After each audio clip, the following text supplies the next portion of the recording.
Buenos días a todos. Hoy voy a hablar sobre el contenido de los tres cuadros comparativos que se han realizado para esta actividad de psicología experimental. Este tema es importante porque permite comprender cómo la psicología puede estudiar la conducta y los procesos mentales de una manera más organizada, sin quedarse solamente en opiniones o interpretaciones personales. Estamos obviamente claros de que hablamos de que estamos valiéndonos del método científico y es importante poder utilizar todas estas herramientas para darle veracidad a nuestras investigaciones. Los tres cuadros obviamente están relacionados entre sí.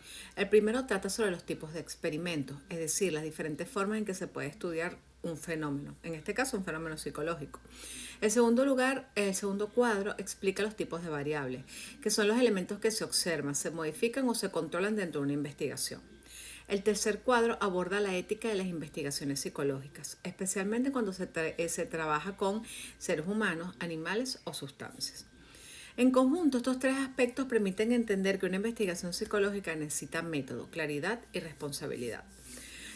Tal y como indica Hernández Sampieri en su obra Metodología de la Investigación, toda investigación debe tener preguntas, objetivos, hipótesis, variables y un diseño que le den orden al estudio. Por eso, a continuación voy a explicar cada cuadro para que de forma organizada podamos entender de qué se trata.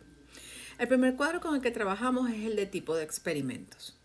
En este caso se presentan tres tipos de experimentos que aquí se explican: el experimento de laboratorio, el experimento de campo y el experimento natural.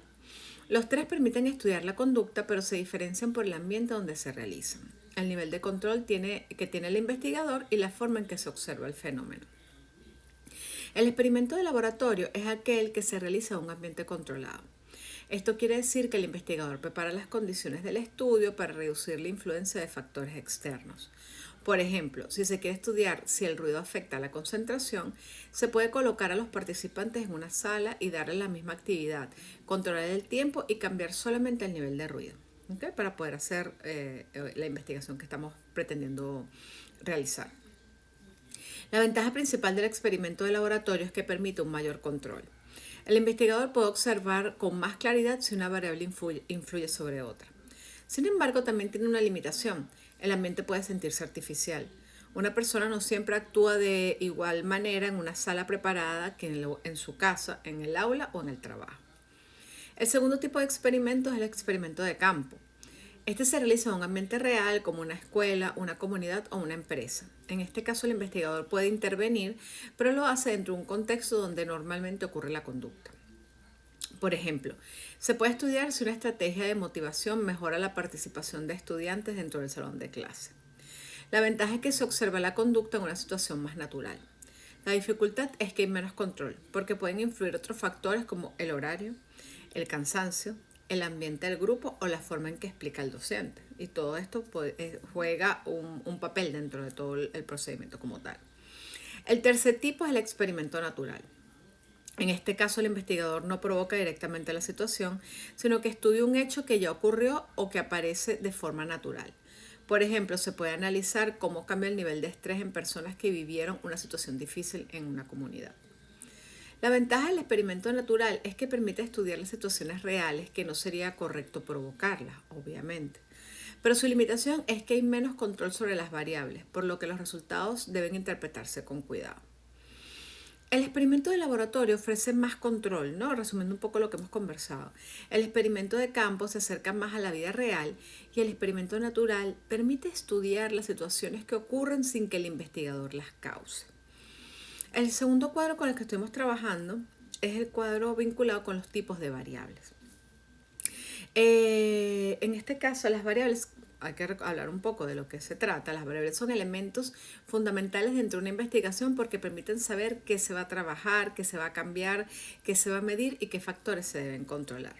Según Hernández Sampieri, una variable es una característica que puede cambiar y que puede observarse o medirse.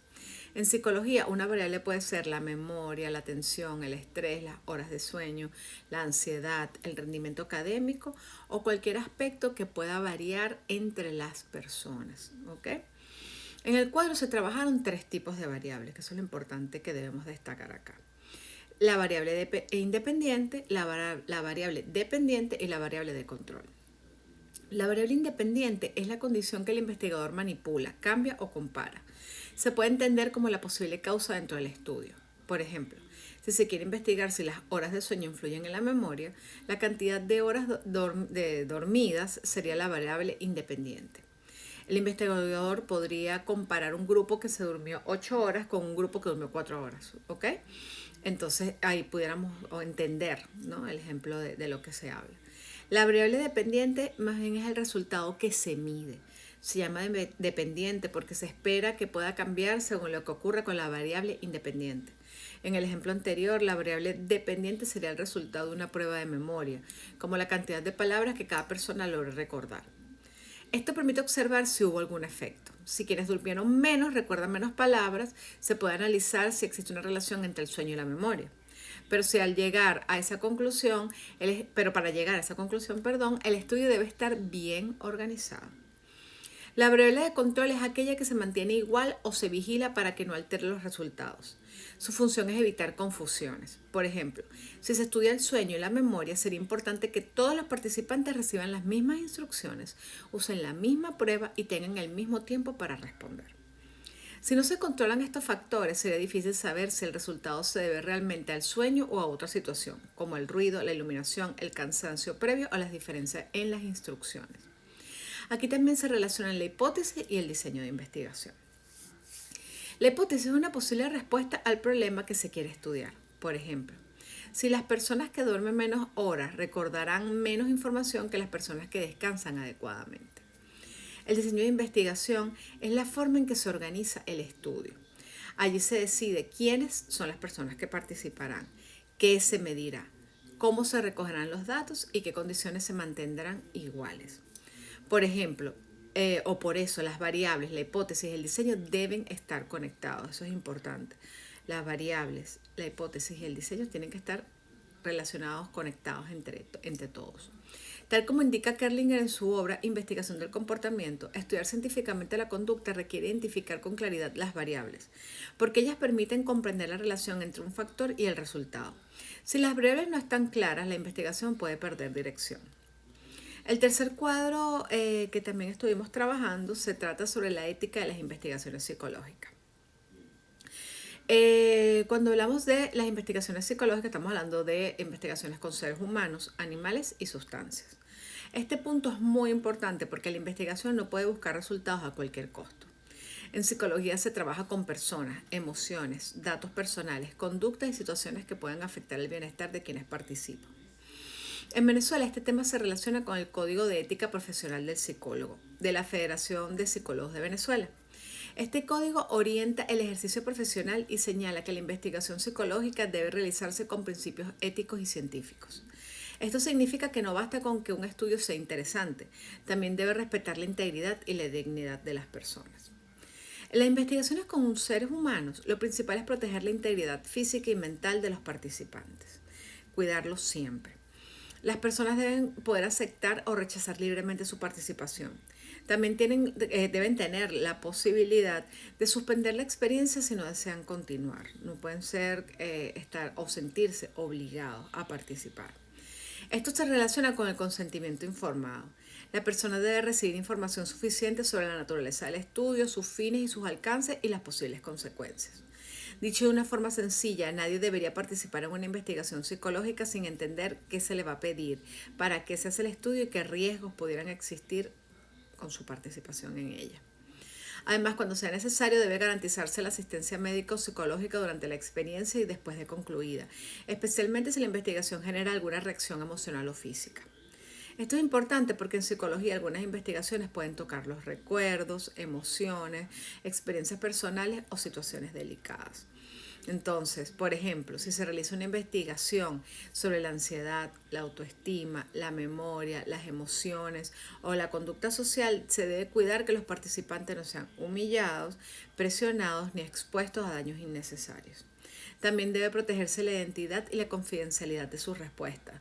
No se deben divulgar datos personales ni usar la información de forma irresponsable. Esto es muy importante. Otro punto es la honestidad del investigador. No se debe engañar a los participantes con falsas promesas ni presentar el estudio como algo que resolverá un problema si realmente no es el objetivo, del estudio en sí. La persona debe saber de forma clara cuál es el propósito general de su participación. En las investigaciones con animales también debe existir la responsabilidad ética. Aunque los animales han utilizado en algunos estudios sobre aprendizaje, conductas y procesos biológicos, eso no significa que se puedan usar sin límites. Debe existir una justificación científica clara y se debe evitar el sufrimiento innecesario.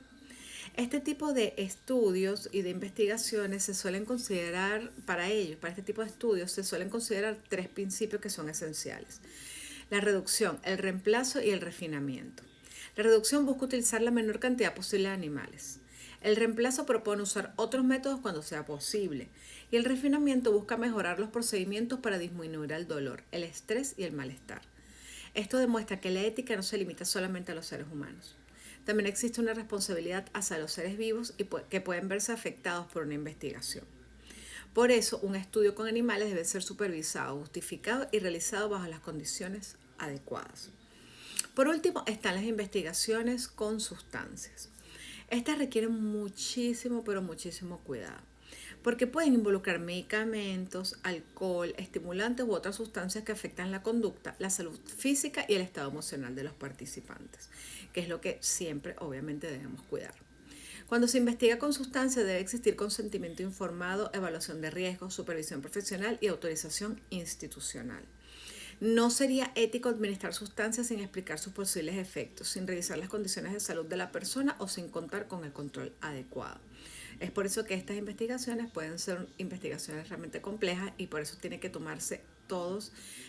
cumplirse con todos los pasos requeridos para poder ser lo más éticamente posible, o sea, respetar siempre a quienes participan de los estudios. Si se estudia el efecto de una sustancia sobre la atención, el sueño, la memoria o el estado de ánimo, se deben establecer criterios claros sobre quién puede participar y quién no. Una persona con una condición médica, una edad vulnerable o una situación psicológica delicada podría necesitar protección especial. Al comparar estos tres tipos de investigación se puede observar que todos necesitan normas éticas, pero cada uno tiene riesgos distintos. En humanos el énfasis está en la libertad, la información, la integridad física y mental y la confidencialidad. En animales el énfasis está en evitar el sufrimiento innecesario y justificar el uso científico. En sustancias el énfasis está en proteger la salud física y psicológica de los participantes.